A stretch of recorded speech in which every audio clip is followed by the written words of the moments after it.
Hey guys, it's Timmy, and this is Wrestling Unlimited, as it's Monday, and that means tonight was Monday Night Raw. As far as tonight's Monday Night Raw does go, I thought it was a good show, but not one of the better Raws that we've seen recently. I feel like we had seen some better episodes of Monday Night Raw over the last couple of weeks. This was a good episode of Raw, but not one of the better episodes of Monday Night Raw. We got some stuff set up with the Bloodline Judgment Day, and a new match set for Crown Jewel. Damian Priest will be taking on Cody Rhodes.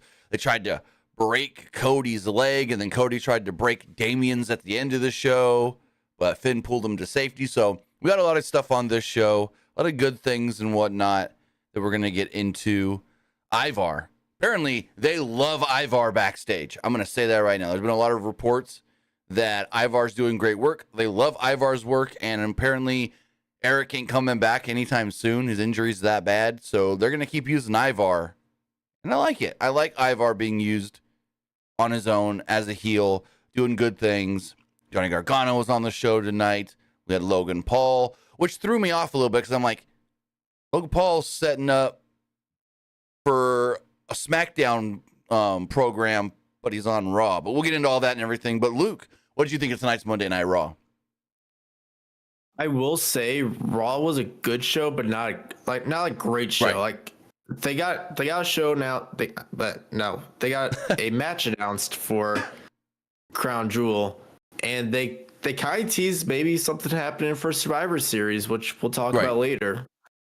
Which I do actually really like. So yeah, when they set up, and it's the opening of the show, so we'll talk about it here in a moment. When they set up Cody versus Damian, I was a little shocked. I thought maybe they were just going to go back and do Cody and Jay versus Judgment Day for the tag titles again in like a rematch. So I'm happy that it's a singles match and they're not just doing the same tag match over again, because we've seen a lot of those same tag matches with the Judgment Day over and over and over. So I appreciate that they're doing something different. But with that, I want to say thank you guys for joining us here. Twitch.tv/PWU Unlimited, YouTube.com/Pro Wrestling Unlimited, and podcast services all around the globe like Stitcher, Spotify, Google Pod, Apple Pod, Anchor, iHeartRadio, and so much more. Remember, if you are watching live on Twitch, you can help us out a couple of different ways. You can either help us out by hitting that donate button down below or donating Twitch bits in the live chat. Also, remember, you can help us out by subscribing to the channel, one of two different ways. You can subscribe with a tiered subscription, or you subscribe with Amazon Prime, because remember, if you have Amazon Prime, then you have Prime Gaming. Prime Gaming gives you a lot of cool things like free games, free stuff for games, and you always get one free subscription to any Twitch channel you want to subscribe to throughout the month, and I'd greatly appreciate it if you did right here, Pro Wrestling Unlimited. Also remember, head over to YouTube, hit that join button, and become a channel member.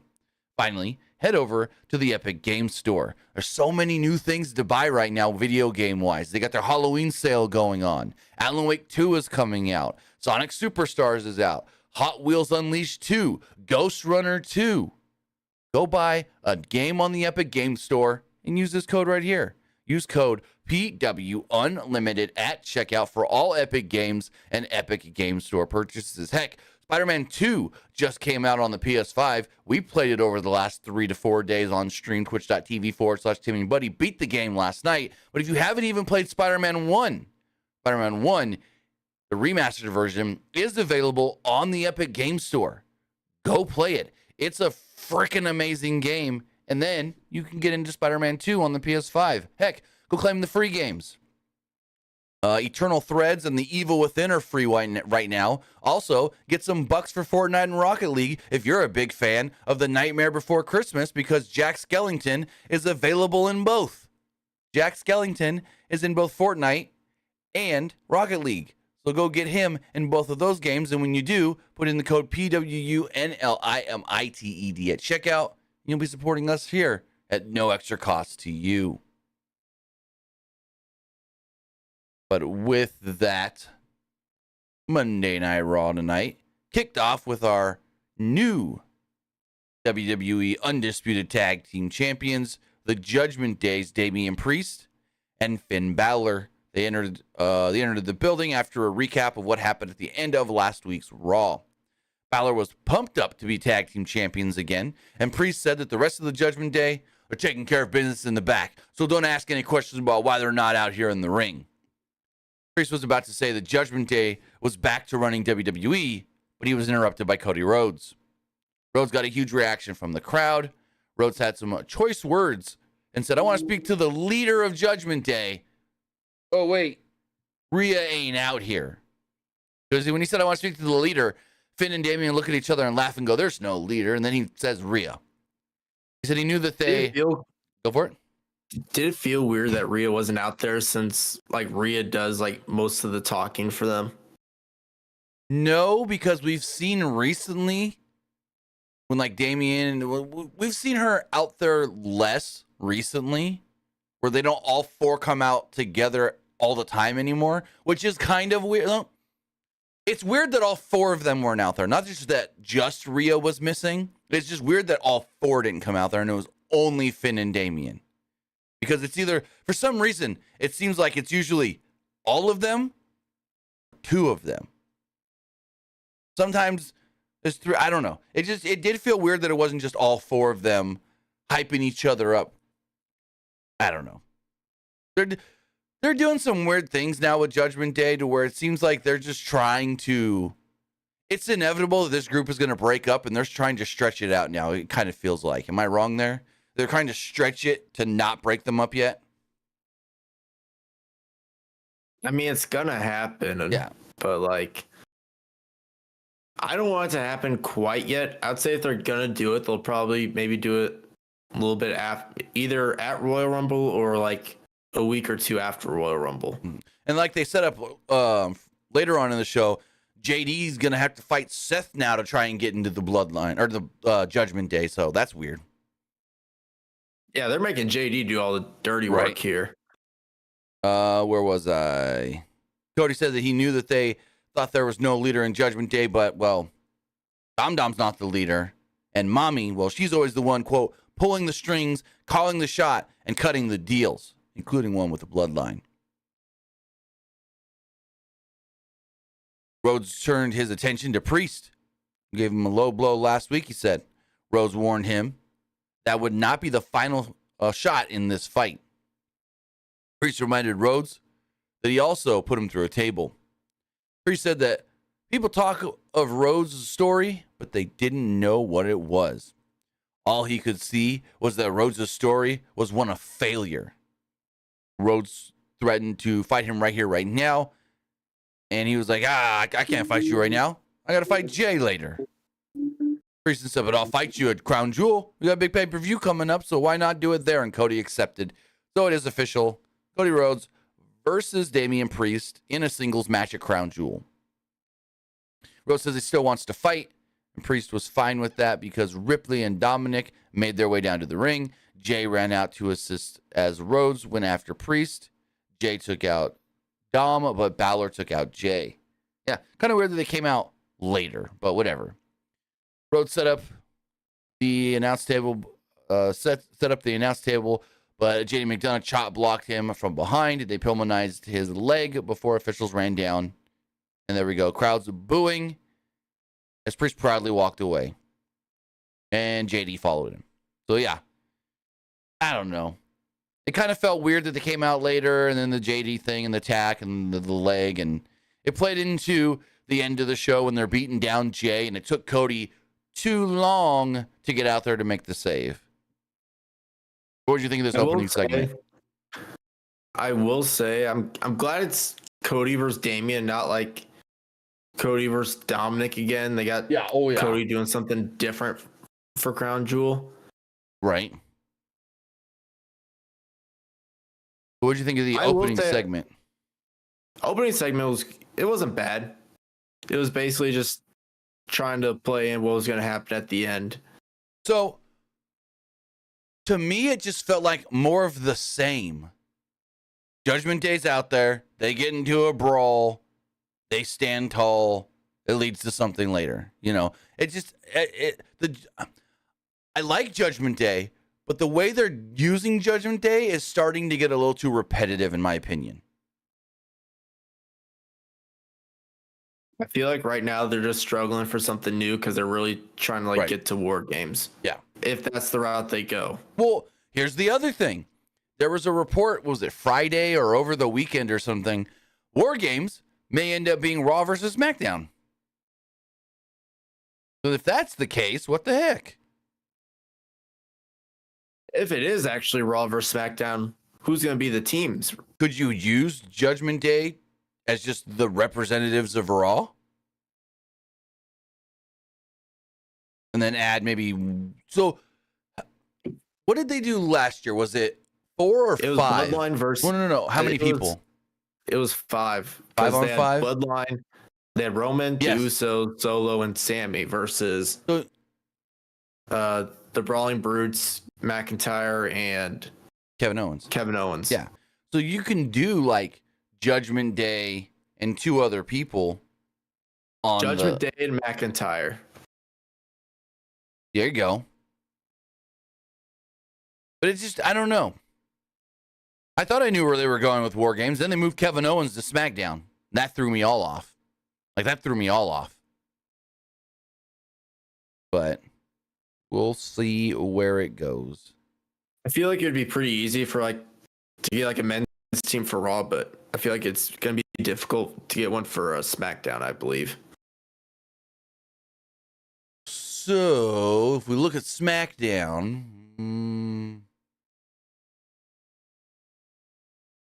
yeah, I don't know.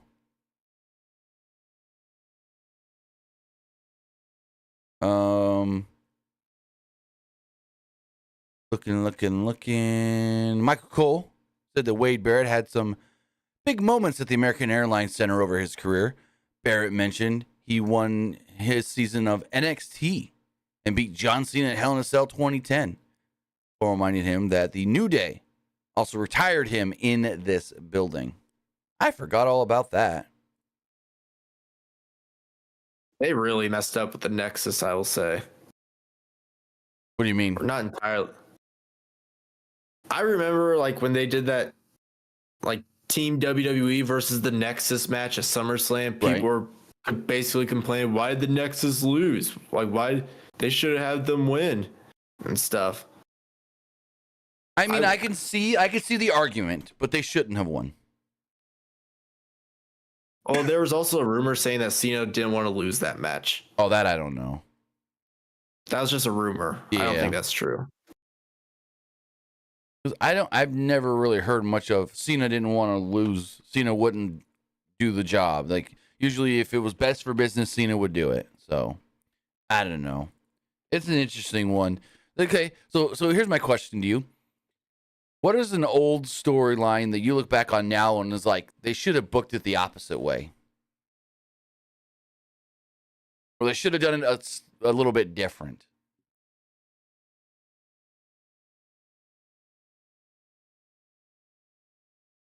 I'm going to need some time to think about that, actually. So if do you know one? I just had one and now I can't. It just escaped my mind. Probably.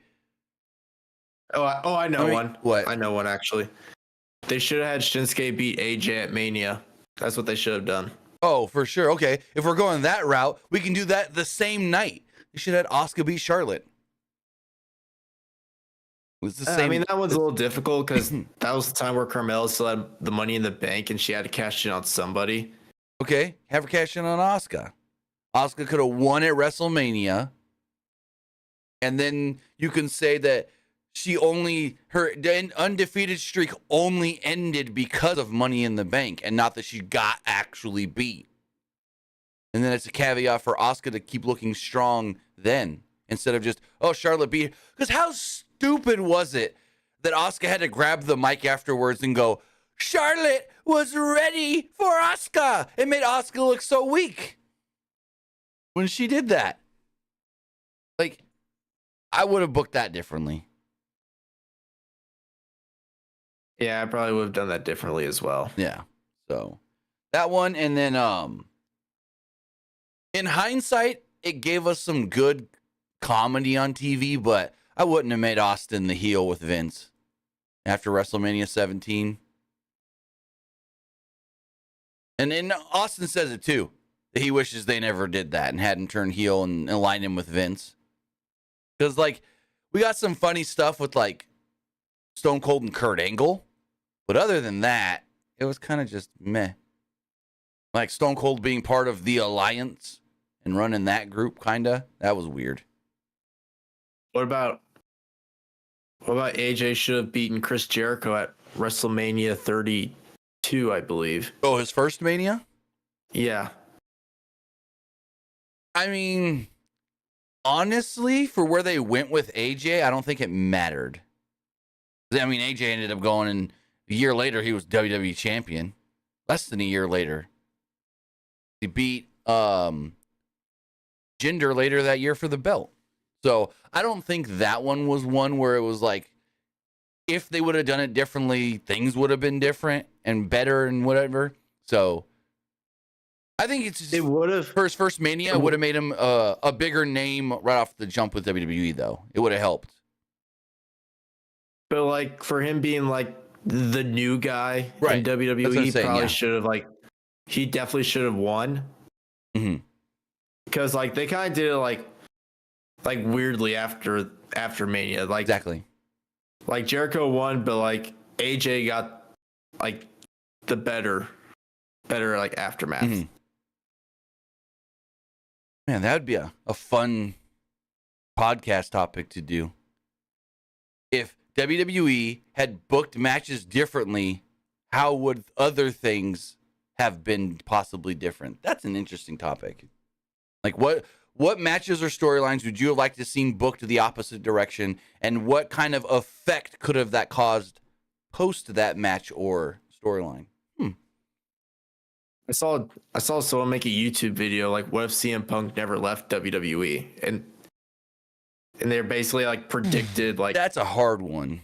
like the rest of his like career there. That's a hard one because that would have really changed a lot of things, because Bryan Danielson would have never main evented WrestleMania, would have never won the title at WrestleMania 30, because it was supposed to be CM Punk versus Triple H at WrestleMania 30. So they would have never gotten Bryan. Oh yeah, then CM Punk was kind of complaining like, I already faced you before. Why do I have to face you again? Yeah, he was the one that said, no, you should be putting over Bryan. You should have Bryan be the big star for this year's Mania. And I don't even think, because if you think about it, Punk would have faced Triple H, and then it would have just been Batista and Randy in the main event.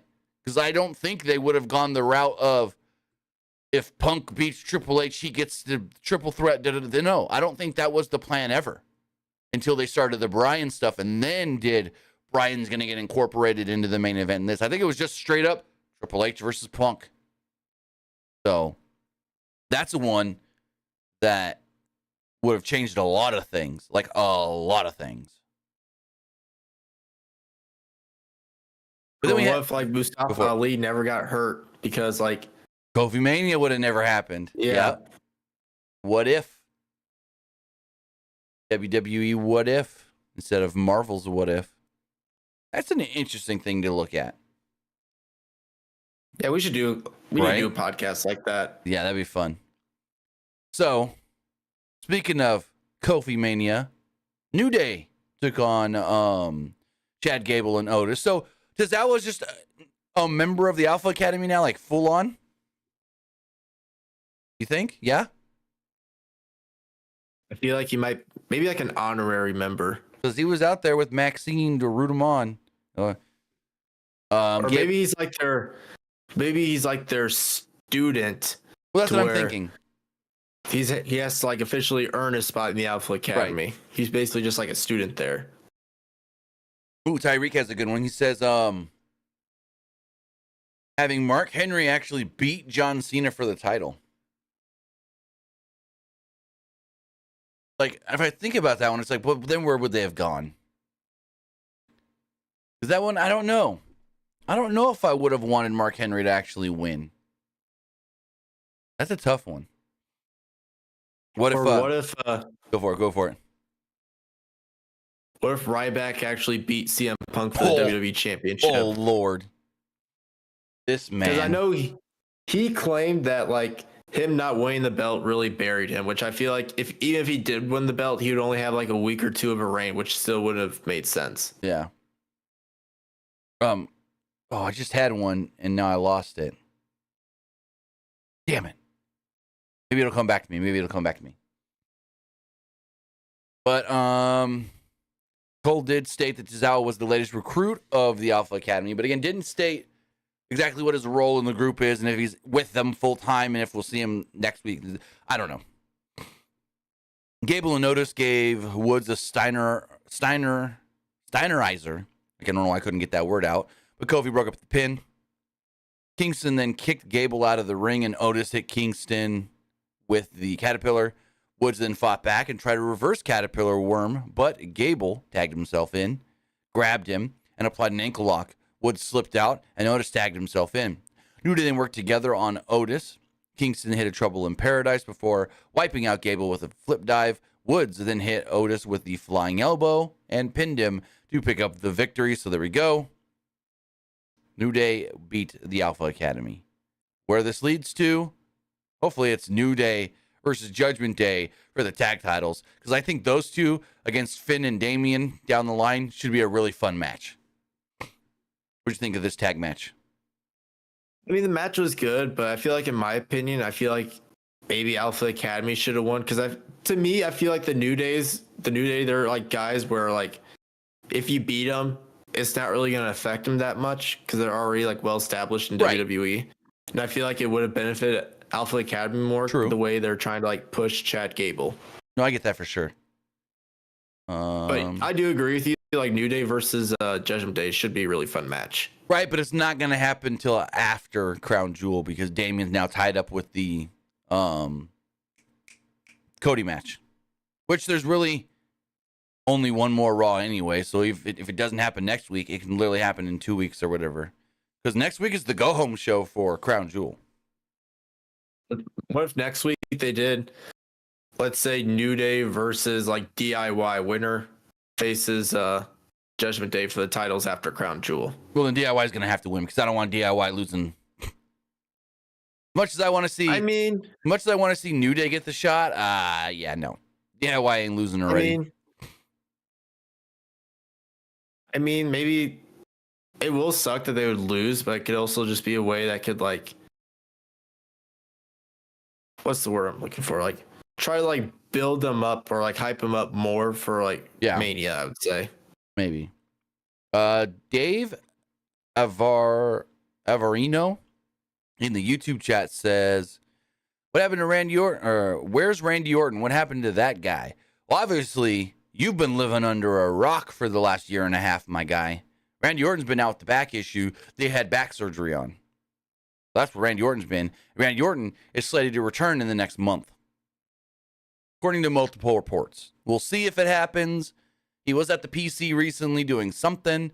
He had his gym bag with him, so we sit and wait. And I can't wait because Randy Orton's one of my all-time favorites. But yeah, he's been out with a lower back issue that required surgery.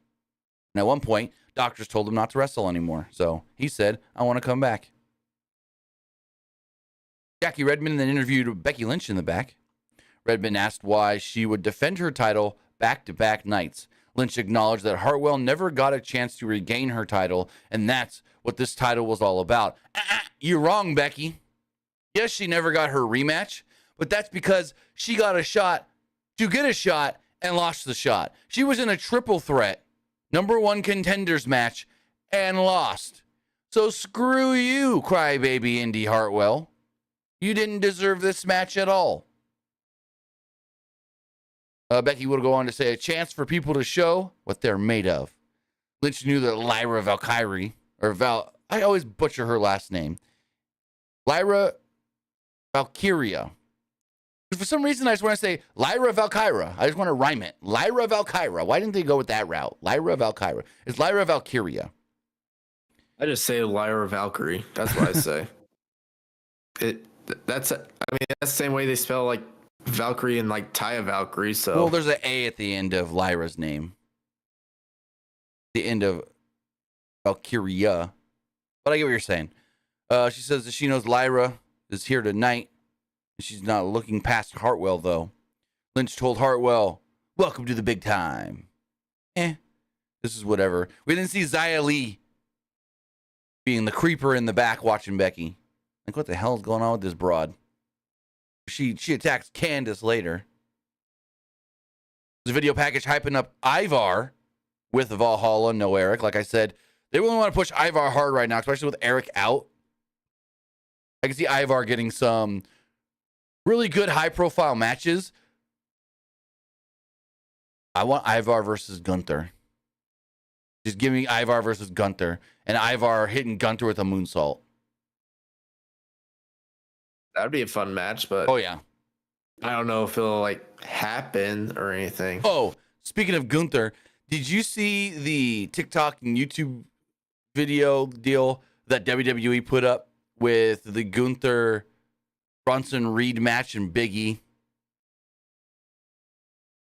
Was it on WWE's TikTok page? Yeah, so basically what they did was they took clips from the Gunther Bronson Reed match, and then under that was a separate video. Like, it's all one video, but it's like another box, and it's Big E going, "Big meaty men, slapping me."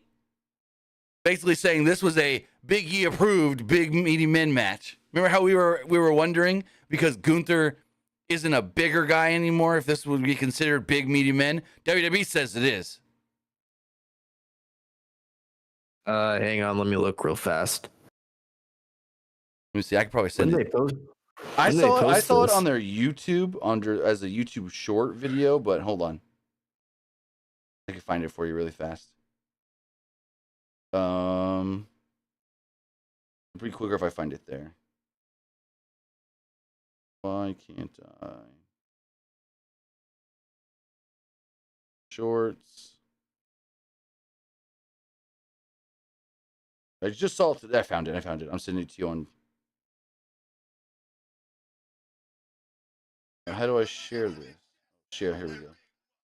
All right, I'm sending it to you on Twitter. All right, I'll watch after the stream. Gotcha. It's literally like 30 seconds. But yeah, basically, they're saying Big E would approve of this match as being Big Meaty Meat slapping meat. Or Big Meaty Men slapping meat. But like, would you still call Gunther like a big dude though? Well, yeah, because he's tall. He's tall, but he's not like He's not like He's not a fat guy. I'll just say he's not a fat guy, but he's a tall guy. True, but then at the same time, like, Big E's a big meaty man, and he's not much taller than me. He's just all muscle. Yeah, he's just like very muscular though. Yeah, I would say Gunther's a big meaty man. And then we had Rhea Ripley and Seth Rollins next up here on Raw.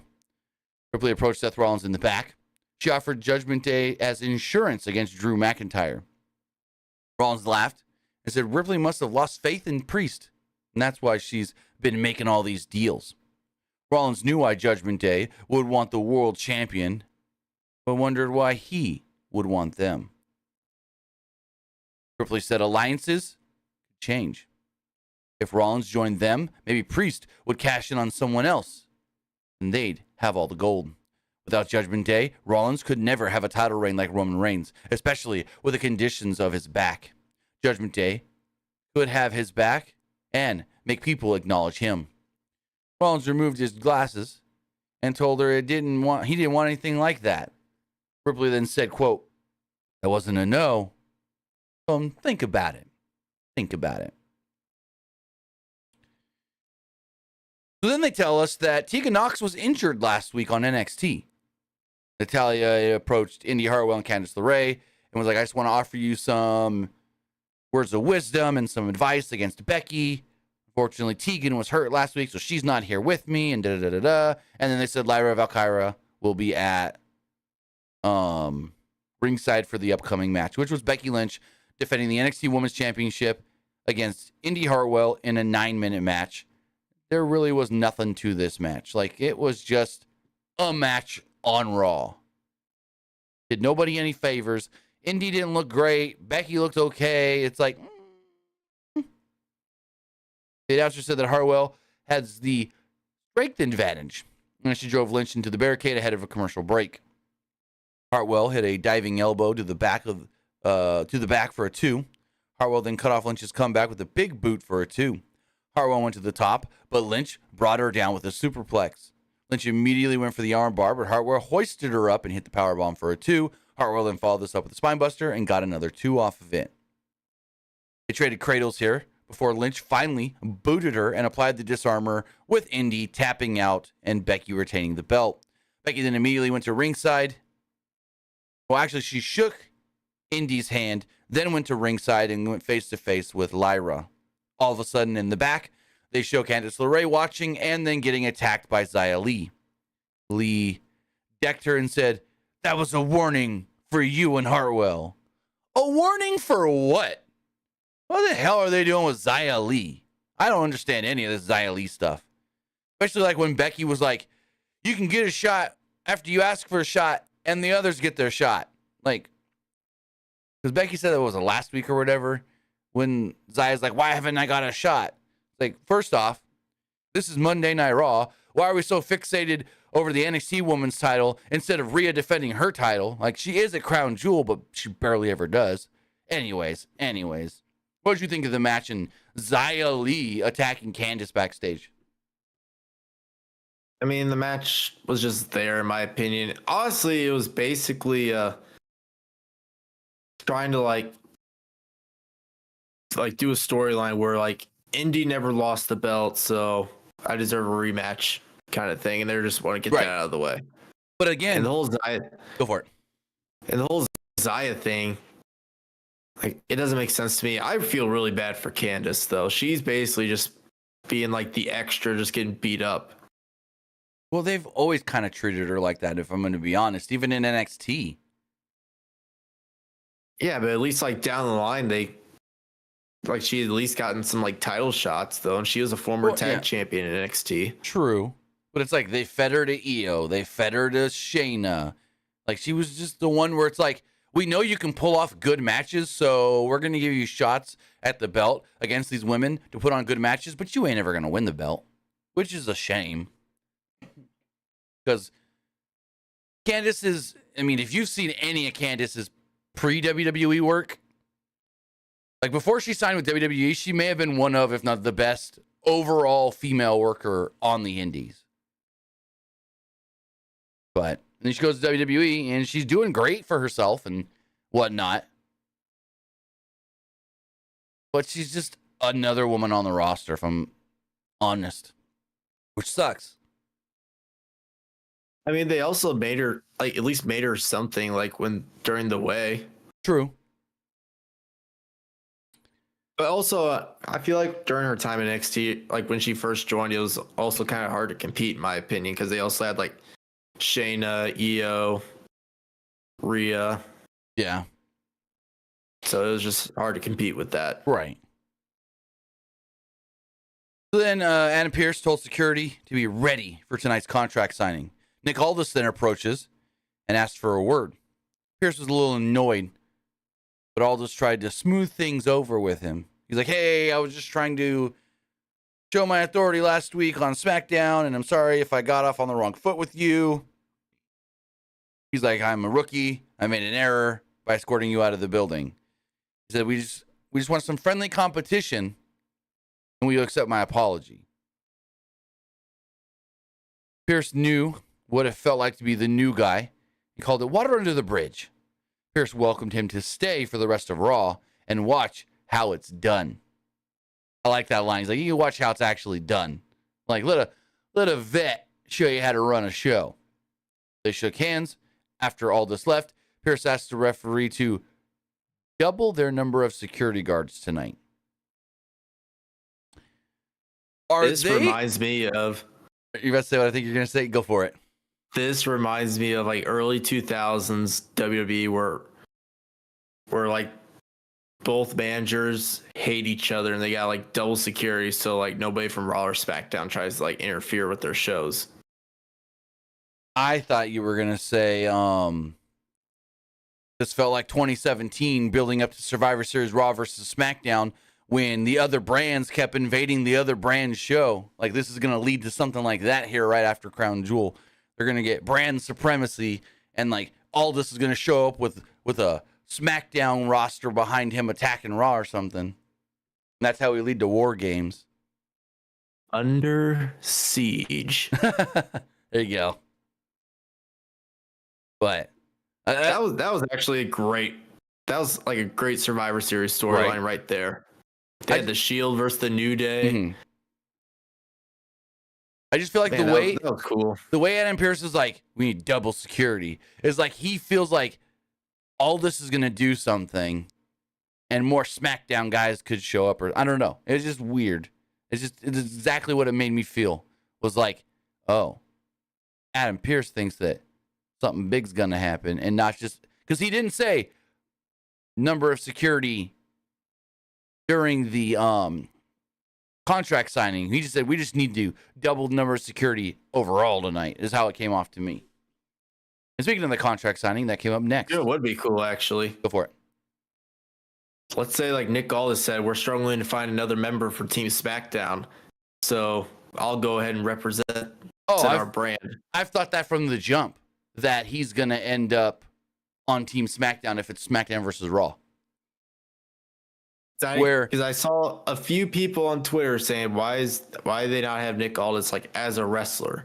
So, which I will say, maybe from like WWE's point of view, is probably just putting him as like an authority figure is probably just their way of trying to get the crowd to like know who he is first, because there's probably like a lot of WWE guys, a lot of WWE fans that don't know who he is. Like, if that makes sense. Yes. And if I'm going to fantasy book here, I honestly think what's going to happen is Aldis is going to put himself on Team SmackDown as a way to say, hey, I want my guys to know they can trust me. I want the people of SmackDown, the roster of SmackDown, to know that I have their back, to know that I bleed blue.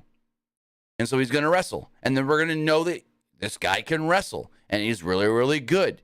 Yes, he's the authority figure, but if he needs to go out there and fight, he can fight. But I think in the end, they're just waiting till Regal can get on TV and that AEW bullshit is all over with. And Regal's going to take his spot as the SmackDown general manager, and then Aldis becomes a regular wrestler on the roster. I think that's a route they can go. They should go. Give me William Regal as the GM every week on television as soon as possible, which would probably be like February of next year, maybe. It would have to be February, because like I think he left AEW, I believe, in December, and they gave him that 1 year clause of you cannot show up on WWE television for a year. No. I don't think it's 1 year, because there's been multiple different reports, but I've heard the 1 year thing. But the one I heard more was you can't appear on WWE television till your original contract expires. You can leave and go work for them, but you can't be on television till your original contract expires. And that may have been a 2 to 3 year deal. So it could be next February, but it could also, because he started in February of 21. So yeah, it would be next February would be the 3 year. I think, yeah. Well, no. He started in February of 21 or 22? 22. 22, yes. 22. So I don't know if he signed a 2 or a 3 year deal with AEW, but the one that I heard the most was, it's not, oh, you can't appear on WWE television for a year. It's, you can't appear on WWE television till your original contract date is up. That's the case. I think Meltzer reported that it might have been a 3 year deal. That's what I'm thinking. So if that's the case, then it can't be till February 25. Which will suck. Right? So, we'll wait and see. Which he said the reason, I know he told Tony the reason why he wanted to go back to WWE was to train his son. He wanted to work with his son, yes. So, I don't know. He just wanted to go back with his buddy Paul. That's all it is. But as far as all that goes, I love William Regal. I hope Regal eventually ends up back on WWE television. If he doesn't, he doesn't. It's a shame, but it's whatever. We then had the contract signing for the women's 5-way at Crown Jewel. Security surrounded the ring. Pierce said that the women's division has been chaotic lately and normally wouldn't reward that type of behavior. He wouldn't reward that type of behavior, but also said that things need to settle down, and they settle things in the ring. Pierce then introduced the title challengers one at a time: Raquel Rodriguez, Shayna Baszler, Zoe Stark, and Nia Jax. They each signed as they entered the ring. Jax hesitated because Ripley wasn't there yet. Priest said that he would get Ripley to sign later. Jax signed. Barrett noted that they didn't even bother setting up a table in the ring for this contract signing. I love way Barrett going, they just said fuck it, not even need a table. Crowd then chants, we want Mami. Ripley then entered moments later. Ripley was pissed at Pierce. She thought that she was being set up and threatened to make Pierce's life a living hell. All Pierce was doing was ensuring that this women's division would have 4 fewer women in it. Ripley would prove that she was the most dominant woman in WWE because Mami was always on top. Jackson took the mic from Pierce and the crowd booed.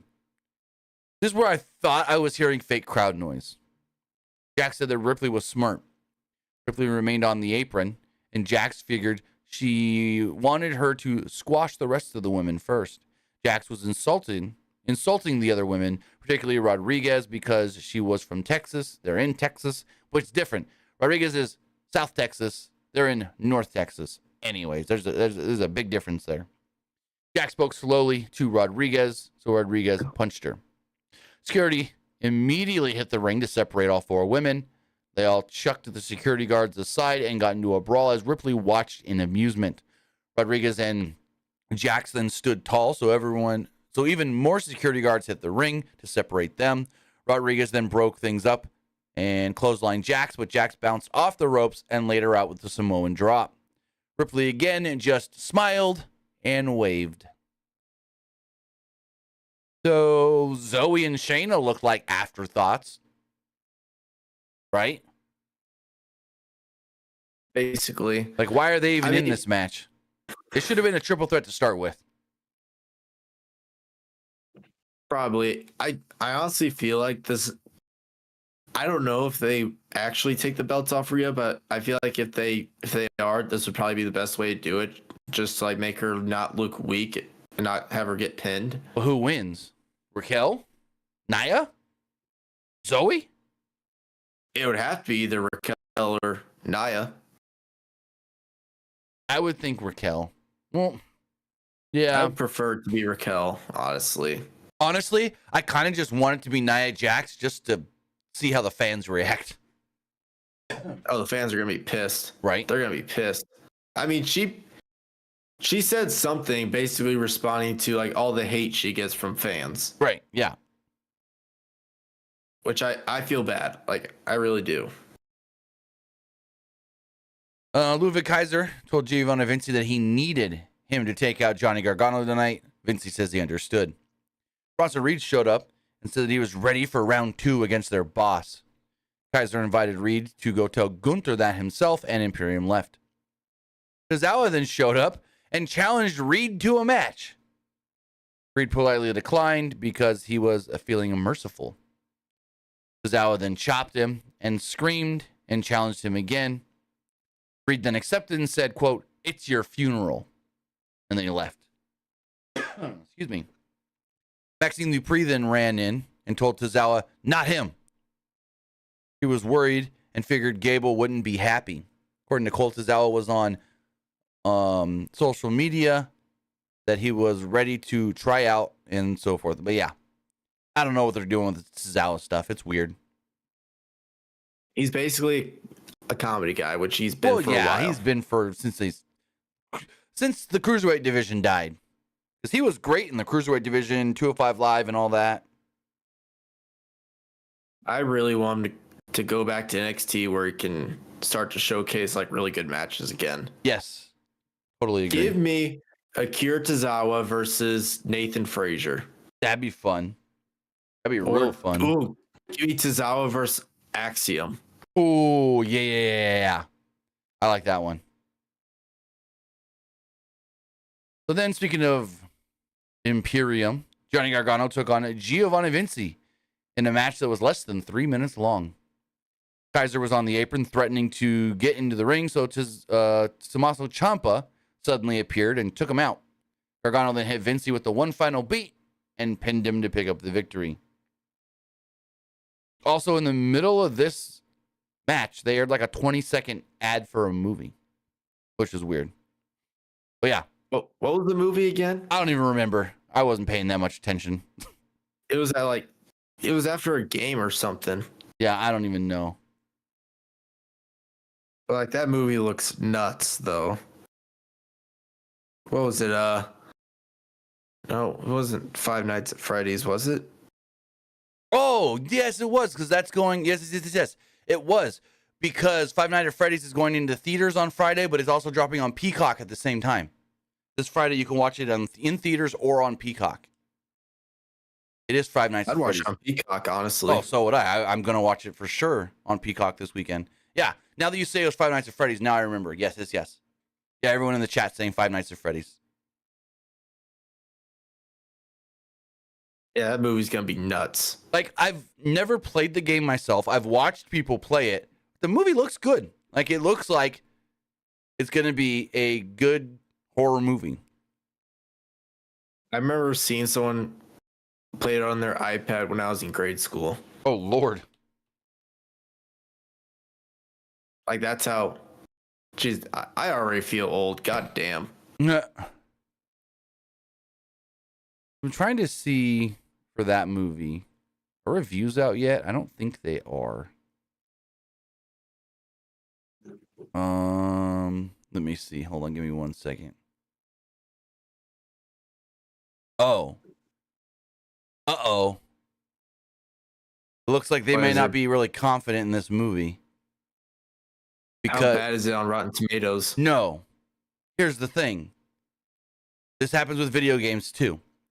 When you give out review codes and screeners for a video game or a movie, and then say your review can't drop until the morning the movie or game comes out, that means that they're not super confident in the movie or game and don't want reviews out too far ahead of time. And that's apparently what it is for Five Nights at Freddy's. Reviews can't go live till Friday or Thursday or whatever, the day that the movie comes out. Hopefully I'm just looking too much into it from what I've experienced in the past. But usually... Go for it. I mean, do you feel like whenever someone is trying to like make a real life human movie off of like a video game, do you feel like a lot of times those movies are successful? It depends on the movie. All right, let's say Detective Pikachu, for example. I like Detective Pikachu. I'm just going to say that. It did not follow the game at all. It's 100% completely different-ish. That was a great movie. I liked it. I feel like they should have added like more battles. Well, yeah. But, well, yes and no. It would have been cool, but then that wouldn't have fit Detective Pikachu, because Detective Pikachu, the game, is not about Pokemon battles. It's all about Pikachu and I forget the kid's name now, solving the crime.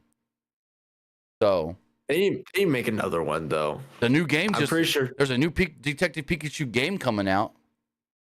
I think it just came out, but yeah. They need to make like another like real life Pokemon movie though. I don't know how well that movie did as far as like box office.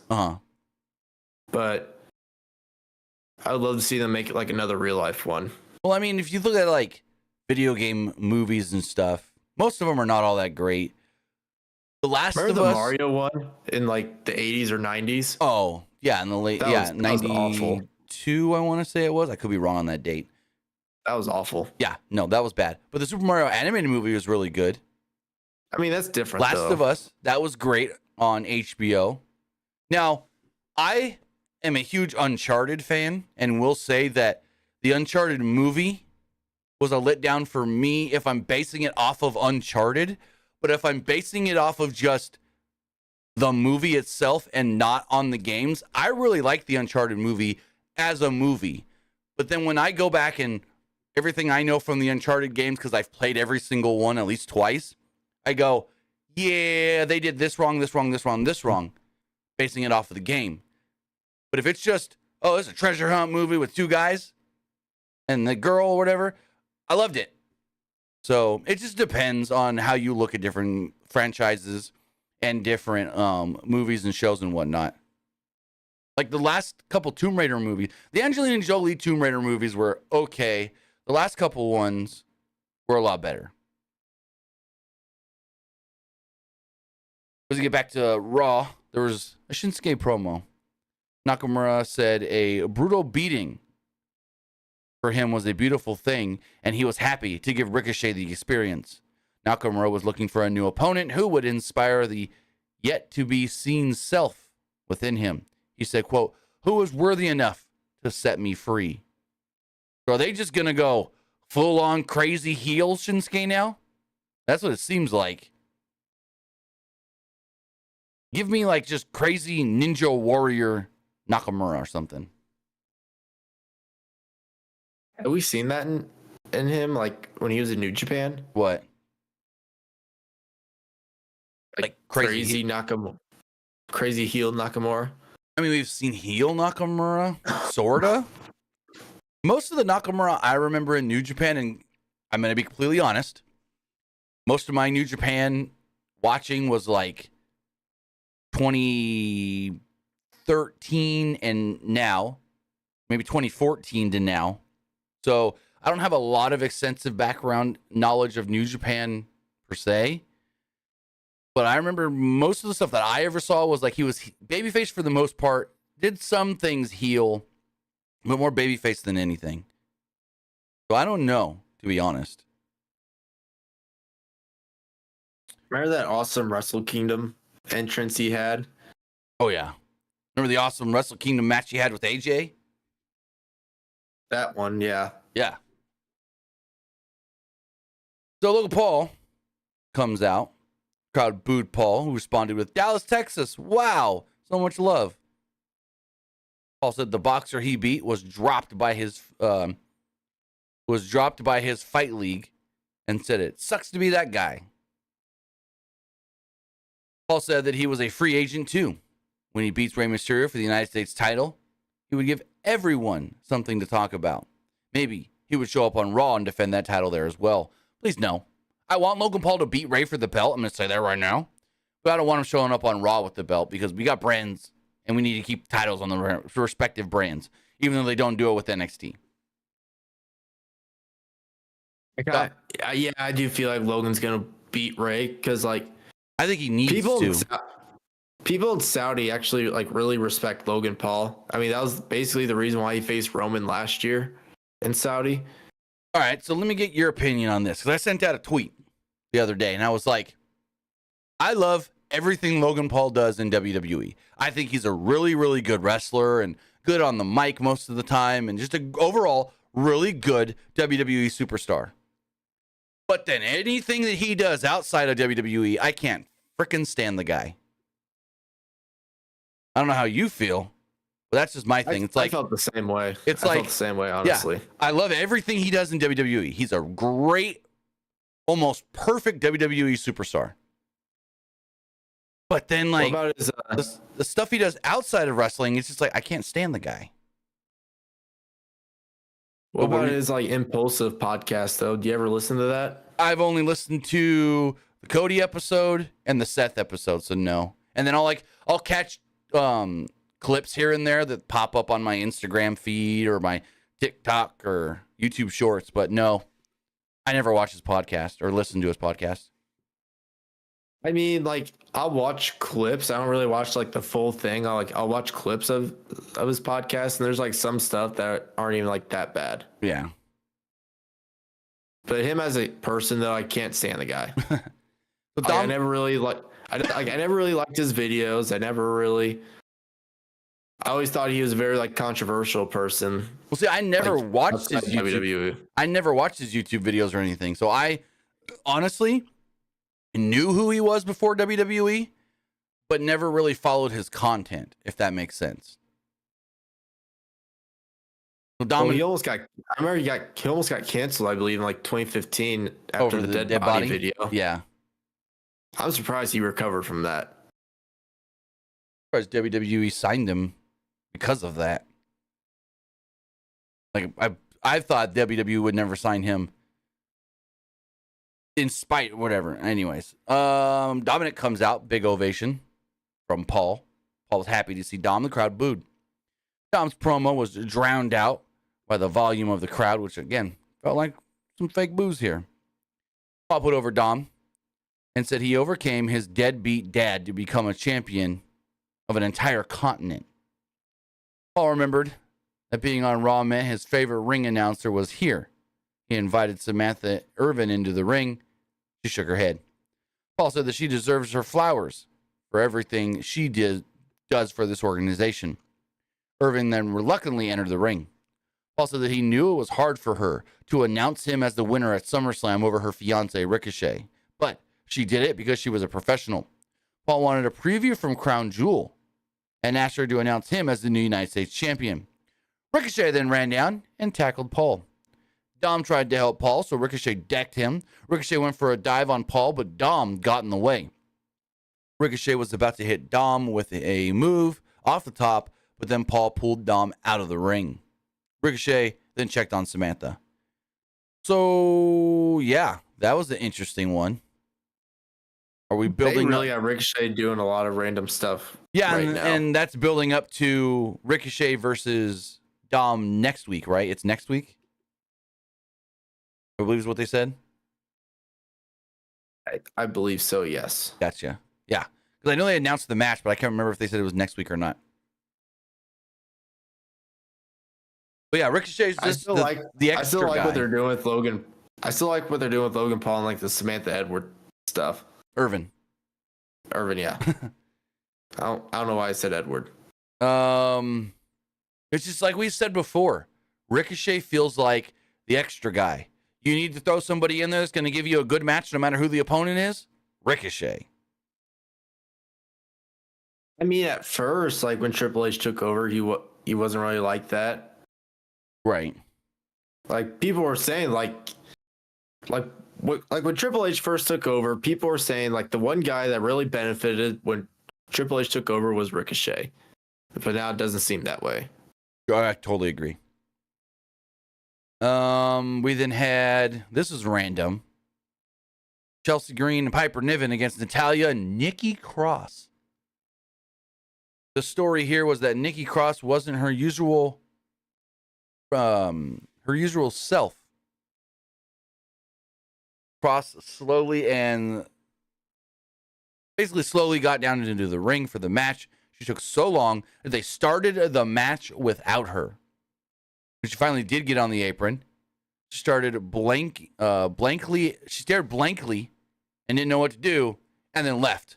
This was the dumbest fucking shit I've seen in a while. What the hell was this? Natty then tried to fight off both women by herself, and it was too much. Natty at one point got a sharpshooter on Piper. Green then hit her with an unprettier, and Piper hit her with a crossbody and pinned her.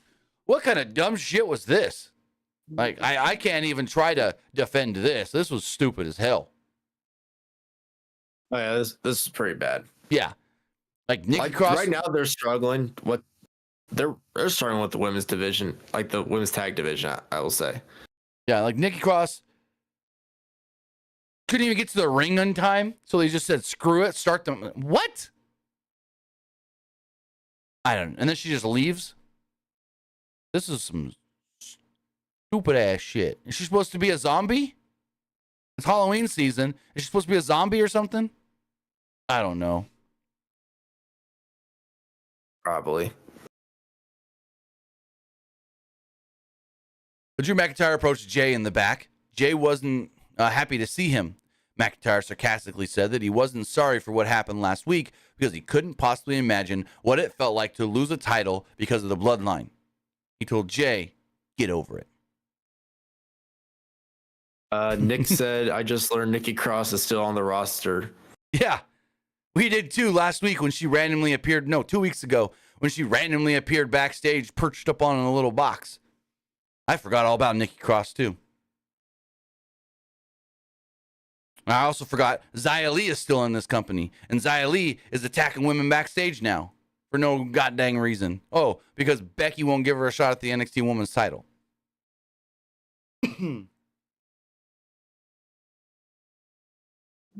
He said, I had no clue last time. Last time I checked, she was with that Eric Young team. Yeah, that was a long time ago.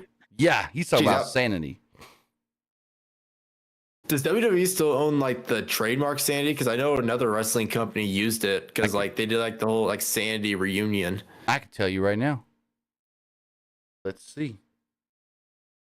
I want to say it was like Progress Wrestling. They did the whole Sanity reunion. Let's go check.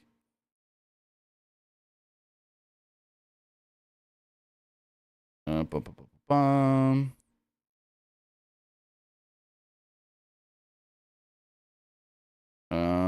This might not be as easy to check as I thought. Is this it? Oh, might have found it.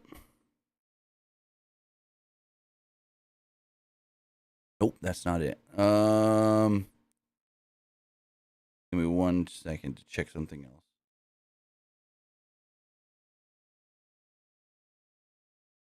Ba-ba-bum. Yeah, I'm not able to find it. There's a lot of different trademarks for the word sanity, and none of them coming up is wrestling related, so I'm not sure. I would assume they still do, but I don't know because... Well, Progress Wrestling posted on their like Instagram. They said Sanity versus Smoking Aces and Bullet. So I feel like if Sanity is allowed to use it, I mean, like Progress, Right. I don't know. Let me see. Hold on. I may have found something. Unless WWE gave him permission to use it, I don't know. Maybe because they've worked with Progress in the past, but I doubt it. Let's see. Are any of these? There's like 5 different Sanity trademarks, but they're all for different things. Not wrestling. Not wrestling. Not wrestling. Let's keep looking really quick. 2 more pages we could check. Yeah, it doesn't look like I see trademark for the word sanity. Let me do one last thing.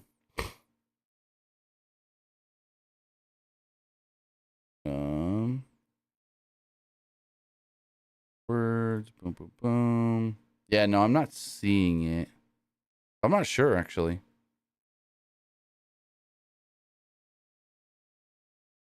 As we move forward,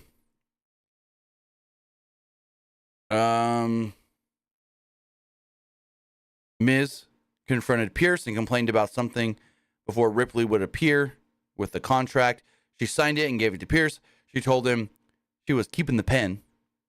As she left, the camera followed her, and Miz asked, "Where's the camera going?" Ripley bumped into Dom, who acted like he was hurt thanks to Ricochet. This is a weird segment. I don't know what this was supposed to be. Like, I don't know at all. Like, I get it. They're confirming she signed the contract, she'll do the match, which we already knew she was doing the match. But also, hold on. Speaking of this, where they had to make sure Rhea signed the contract, do you think contract signings in wrestling are as dumb as I do? Like, how come certain matches have to have a contract signing, but then most other matches don't? Like, why? The authority figure makes the match, and that's the match you're made to do. I don't understand why matches need contract signings, especially once the match already gets announced. Not a thing where it's not a thing where it's like, oh, this is unsanctioned, so both wrestlers need to sign a contract that says that the company is not liable for whatever could happen to either of them. That's a different story where a contract signing would make sense. Or if a specific stip is put on a match, both wrestlers or all the wrestlers need to agree to the stip, a special stipulation, like hair versus hair, mask versus hair, loser leaves town. But just hey, we're doing a title match. Well, we need a contract signing. But Drew and Seth don't need a contract signing. You know? Well, I don't get it. I mean, I understand the purpose of it because I know it's probably just their way of trying to like compare themselves like UFC or like boxing, where a lot of matches like do a contract signing. But like I do feel like they've kind of gotten dumb at this point. But those don't even have contract signings. Those just have press conferences to hype up the upcoming shows. I mean, I don't know. I've always thought the contract signing thing in wrestling was a little dumb. Because it's like, if one match on the pay-per-view needs a contract signing, why aren't you having wrestlers come in and sign the contract for every match? Yeah, I get what you're saying with that. That's also me just looking too much into it. We then had a 15-minute match: Drew McIntyre versus Sami Zayn. Ooh, was this good? As good as I expected, if not more. McIntyre had the early edge until Zayn hit a moonsault off the barricade. Zayn tried a crossbody, but McIntyre caught him and hit a vertical suplex. Zayn tried a dive, but McIntyre caught him again and easily chucked him across the announce table. After a break, Zayn avoided a charge, and McIntyre went shoulder first into the post. Zayn then followed this up with a vertical suplex and a flip dive. The crowd then got into it as they battled on the ropes. McIntyre set up for a middle rope white noise, and Zayn countered into a sunset flip bomb for a 2. The crowd then popped and chanted, "This is awesome." McIntyre went for a Claymore kick, but Zayn booted him and hit a Blue Thunder bomb for a good near fall. Zayn tried an exploder into the corner, but McIntyre hit him with consecutive overhead suplexes and a neck breaker. McIntyre then set it for a Claymore when Ripley entered. Her music went off, the light effects and all. Zayn applied a schoolboy, but McIntyre kicked out. Zayn hit an exploder into the corner and set it for a Holuva kick. Ripley leapt up on the apron and distracted Sami in full view of the referee. But this was not a DQ or warranting a DQ because she, yes, caused a distraction up on the apron, but never touched Sami. McIntyre then used the distraction to hit a Claymore and pick up the victory. Wasn't a big fan of the distraction, but at the same time, I'm like, okay, because I saw people on Twitter going, ref should have DQ'd Drew because she got involved. No, she really didn't. But yeah, I don't know where this is leading to. She smiled at McIntyre and then went to the back. Again, there's a number of things on this show that kind of confused me. And this was, again, one of them. What the hell? Thoughts on the match and stuff? The match was pretty good, I will say, but like, I'm really confused with like the Drew and like Rhea thing that's going on. Like, I don't know what this is leading to. Yeah. So here's my question. You think Nick Aldis is trying to steal talent from Raw for SmackDown? I can see it. Nick Aldis approaches Katana Chance and Caden Carter in the back when he was speaking with them when then he was approached by Pierce. Pierce said he offered to let him watch Raw, not chat with his superstars. Aldis said that he was just having a friendly conversation. Aldis could see Pierce was having a tough night, so he decided to leave now. Pierce was glad he left and they shook hands. I don't know. Maybe this Aldis guy, I don't know why I said it like that, but Nick Aldis is going to start trying to poach talent. You compared this to the early days of GMs and the GMs not getting along. Well, remember back then, Stephanie McMahon stole Brock Lesnar in the WWE Championship to SmackDown. She exclusively signed Brock to SmackDown as a champion, and that's why Eric Bischoff had to bring in the big gold belt. So are we going to get Nick Aldis now trying to poach talent and steal talent from Raw? It would be really cool. But like,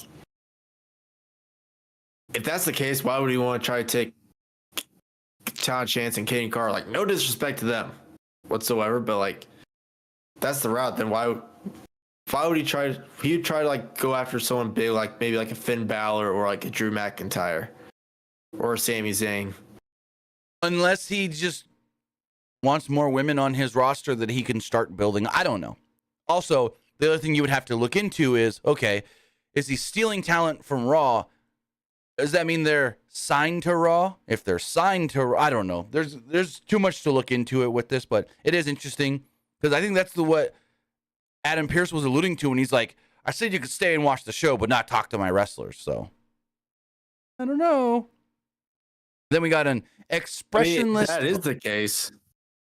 And if that is the case, who would be the talent that he steals? Sammy? And then you get Sammy and Kevin back together? It would be cool, but like, what would you use him for on SmackDown? Tag team. Go for the tag titles again. I don't know. I know that, but it's like the tag titles are defended on both shows. I mean, if that was the case, they should have just stayed on Raw. Well, no, because there's different things you can do with them as a tag team on SmackDown that you couldn't. Well, I don't know. Maybe Then- them two versus Roman and Solo. That'd be fun. So I then, mean, that's the only reason.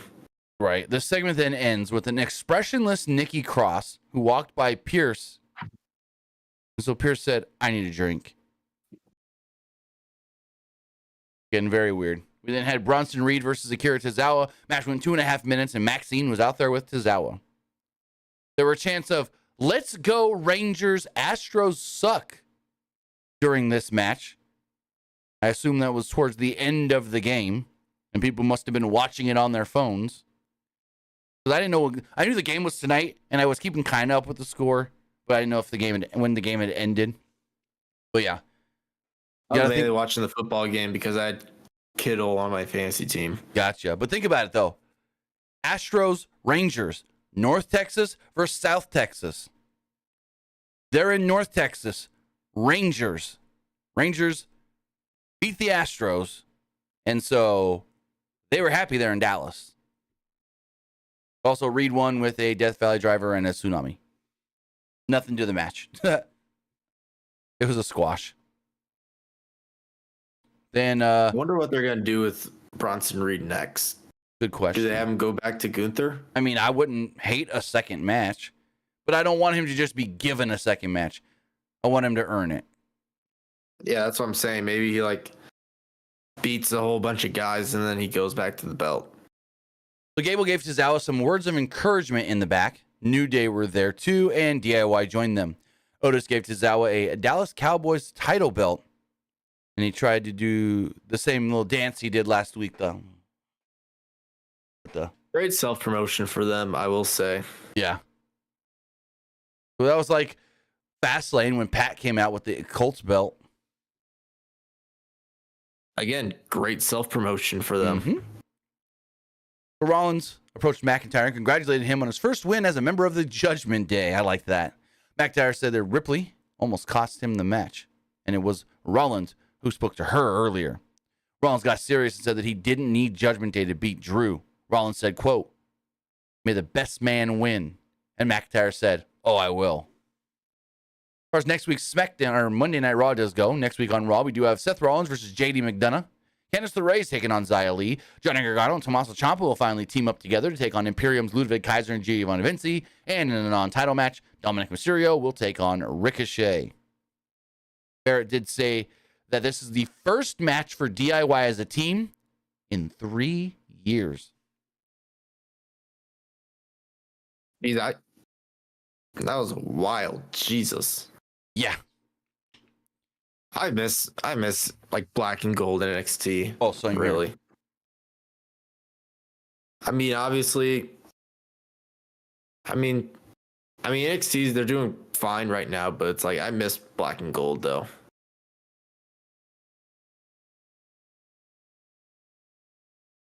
Then we go to our main event.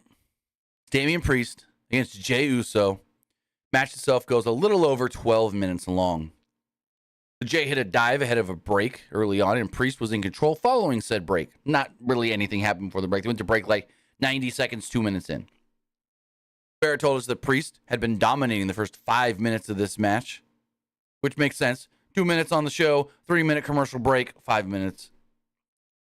Priest then hit a Falcon Arrow before the two men exchanged strikes. Jey got the better of the exchange and hit a flying crossbody for a 2. Priest responded with a back elbow and a clothesline for a 2. Jey blocked a choke slam and hit a Samoan drop for a 2. Priest then blocked a suicide dive and gave Jey a flatliner into the announce table. Jey tried to fire up, but Priest hit him with a flatliner in the ring and got a 2. Jey slipped out of a Razor's Edge attempt and hit a spear and then an Uso splash. The ref never counted Jey's pin attempt because Finn ran out and distracted the referee, and the referee decided to try and stop him instead of pay attention to the match in the ring. However, it seemed like Balor was late and too much time passed, so it kind of looked stupid, and the ref looked stupid, and yeah, it all didn't really seem to work well. Because it's like, Jey goes for the pin, the ref's looking because he knows Finn's supposed to come out, and I think Finn came out just a little bit too late, and it made the whole thing not look good. Jey then took out Balor with a dive, but Jey went back to the ring. The ref distracted himself by pulling Priest away, and Balor managed to yank Jay into the ropes by the leg. Priest then followed this up with a chokeslam and pinned Jay to get the victory. Damian Priest wins. Jay is down. Balor goes to the top rope. He hits him with a coup de grace. Balor and Priest then grab chairs, but then eventually a broken Cody Rhodes comes down to the ring. His left leg all taped up and whatever. He's limping, trying to run down to the ring. Rhodes chucked Balor into the barricade and hit Priest with a chair. Rhodes was about to Pillmanize the leg of Priest, but Balor pulled him out of the ring and saved him. Rhodes was about to go after them, but officials ran down and got in between. Jay and Cody then embraced as the show went off the air. So yeah, not a bad, like a good match. Not a bad main event angle at the end with building up Cody and Damian and whatnot. But what'd you think of the match and everything to end the show? The match was good and did a decent job of building up to everything. But do you want to know another like WWE what if? Huh? What if Finn never got hurt in 2016 and had to relinquish the Universal title? Okay, well, you want an even bigger what if? What if Hideo Itami never got hurt and won the NXT championship instead of Finn Balor? Because that was the original plan. Finn was not supposed to be NXT champion then. It was supposed to be Kenta Hideo Itami. And then Finn, he got hurt, and they put Finn in his spot. There's your bigger what if. Because if that's the case, and Hideo Itami was NXT champion, who knows where that would have went to. Because if you remember, and I was there, it was Access before WrestleMania 31. They had a tournament where the winning NXT wrestler goes into the Andre the Giant Memorial Battle Royal, and that tournament was main evented with Hideo Itami defeating Finn Balor to earn a spot in that main event, that main roster Battle Royal on WrestleMania. So, no. There's your even bigger what if, because if Itami won the NXT championship and Finn didn't win it then, would Finn have even been in the mix for 2016 and winning the Universal Championship? Think about it that way. There's even a bigger one. You can go back and just keep playing this game over and over. I feel like if it was Hideo Itami and he stayed healthy, I feel like Vince probably would just use him as like a mid-card guy on main roster. Yeah, I would have never saw him in that spot like Finn got. I would have never saw him there. It's unfortunate. Because I feel like Vince probably would have used him as a mid-card guy as best. Mm-hmm. I can honestly see him just use him as like how he was using Hideo, like Akira Tozawa. Right. Well, I'd see him used better than Tozawa. I would say that. I would see him used better as Tozawa. Miss Bang says, what if Taker didn't lose the streak? Which time? Well, the original time. That's a dumb question. Because he lost twice in Mania. He lost, the streak ended with Brock, and then Roman also beat him at Mania. But yeah, what if he never lost the streak? I don't think it wouldn't have mattered, honestly. Because he had to lose it eventually. Right. And was Brock the right person? Probably not. But it also, what really changed differently with The Undertaker and his story and his character and his gimmick and everything going forward? Oh, he's now lost at WrestleMania. Okay, and what? Nothing really changed. If he would have won or Brock would have won that match, they still would have had the same storyline going forward, the same progression, the same trajectory, everything. I feel like that Undertaker losing the streak in the way that he did was anticlimactic, and it did nothing for nothing. You should have done it with somebody newer beating Undertaker and getting the big rub from it, like they wanted Roman to get. And because the streak had already been broken, when Roman beat him, it didn't mean anything either. So, honestly, it may have, if he didn't lose to Brock, then the Roman beating the losing to Roman 2 years later may have been better for Roman. I don't know. That's an interesting one that, honestly, win or lose, I don't think it mattered. I don't think it mattered, especially because the streak was something that they didn't even realize till he was at 10. They didn't even realize they were doing a streak till he got to like 10-0. Or what if What if John Cena turned heel in his WWE career? He wanted to. He had heel gear made and everything, and Vince said, nope. You sell too many T-shirts, Kmart. I remember that. He wanted to turn heel. He had gear ready. Vince said no. Then like down the line, John Cena was saying that was the best decision Vince has ever made for me. Right. Or what if The Rock never left for Hollywood? Oh, that's the biggest what if, I think. I think the biggest what ifs are if Rock never left for Hollywood, if Shawn never lost his smile, and if Sting would have jumped during the Attitude Era. I think those are three of the biggest what ifs. Or what if Eddie Guerrero never passed away in 2005? Like, that's a big one, in my opinion. Okay, well, then you can also ask, what if Benoit never killed his family? And when That's did it depressed? What if he never died? What If he never died? What could have come of that? So, are we allowed to talk about that one? I don't mind. I'll say it right now. As an in-ring pro wrestler, I'm still a huge Chris Benoit fan as a pro wrestler. I agree with that. As a pro wrestler, yes. Yeah. Like 2005 Chris Benoit, 2004 Chris Benoit was probably the best wrestler of the... I could easily say, from an in-ring standpoint and all that, Benoit may have been the best wrestler in 2004. So... with that wasn't Monday Night Raw. You know what we thought of the show. Now it's time to see what you guys thought as far as the polls do go. So let's refresh all of those really fast. As far as the Twitch poll does go, 75% liked the show, 25% thought it was just all right. Looking over at the Twitter poll, 57% liked the show, 28% thought it was just all right, and 14% didn't like it. Looking at the YouTube community poll, 71% liked the show, 20% thought it was just all right, and 9% didn't like it. Some of the comments here, so this one says, loved it. This one called it boring. Another one called it boring. And the person says, still no Jade tonight. I guess she going after Becky on NXT. So, yeah, we haven't seen Jade since the end of last week's NXT, which is a very interesting thing. Because the last time we saw Jade, Lyra was ripping up a photo of her and Becky, and then Jade was on a TV screen going, are they going to put Jade in NXT? And is she going to show up tomorrow and challenge Becky or Lyra after the match at Halloween Havoc? I mean, that match is supposed to main event tomorrow from everything that it sounds like, from the way they're promoting it. And so maybe the last thing we see on Halloween Havoc tomorrow is Jade coming out to challenge the champion. I mean, personally, I don't really want to see Jade start out in NXT because I feel like she's already like main roster ready, but I can totally see them just doing it, just try to get the fans to know her more. Yeah, my whole thing is, if they're going to be teasing her on the main roster like they already have, they shouldn't put her straight to, and they shouldn't put her in NXT if they're teasing her on the main roster. That's just my thing.